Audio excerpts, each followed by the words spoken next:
Hello student, good morning to all of you. Vinayak intermediate के e tutorial class में आप सभी का एक बार फिर से स्वागत है।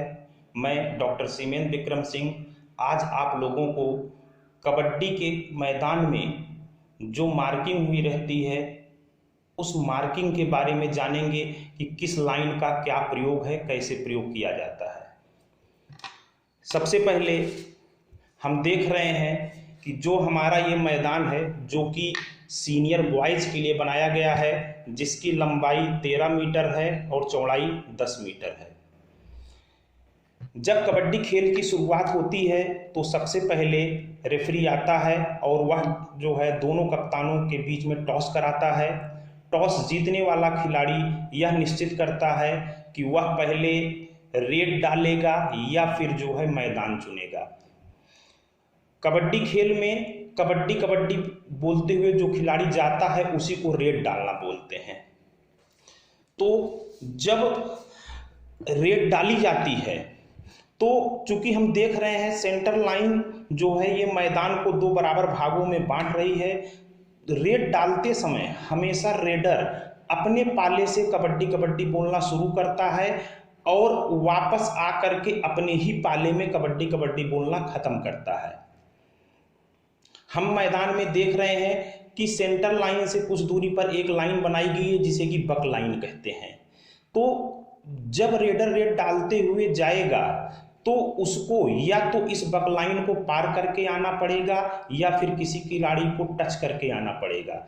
और अगर वह यह दोनों में से कोई भी एक काम नहीं करेगा तो रेडर स्वतः आउट हो जाएगा। बक लाइन के बाद हम देख रहे हैं कि 1 मीटर की दूरी पर एक दूसरी लाइन बनी जिसे हम बोनस लाइन कहते हैं।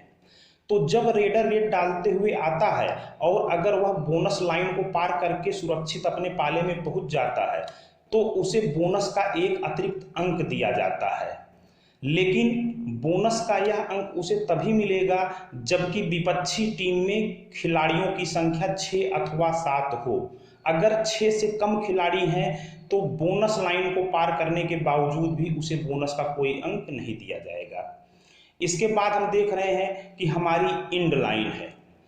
इंड लाइन या साइड लाइन, इन दोनों लाइनों के बाहर कोई भी चाहे रेडर चाहे कैचर जो भी जाता है वह स्वतः आउट मान लिया जाएगा।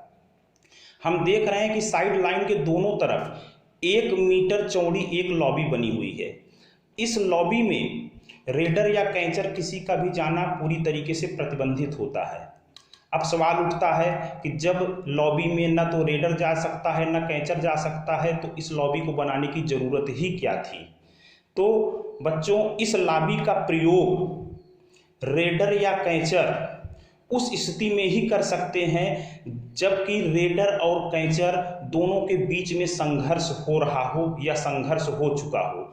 अगर संघर्ष हो रहा है या संघर्ष हो चुका है तब तो इस लॉबी का प्रयोग रेडर और कैचर कर सकते हैं।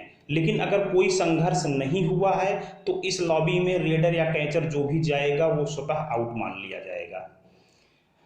हम देख रहे हैं कि इंड लाइन के बाद 2 मीटर के पीछे एक सिटिंग बॉक्स बनाया गया है।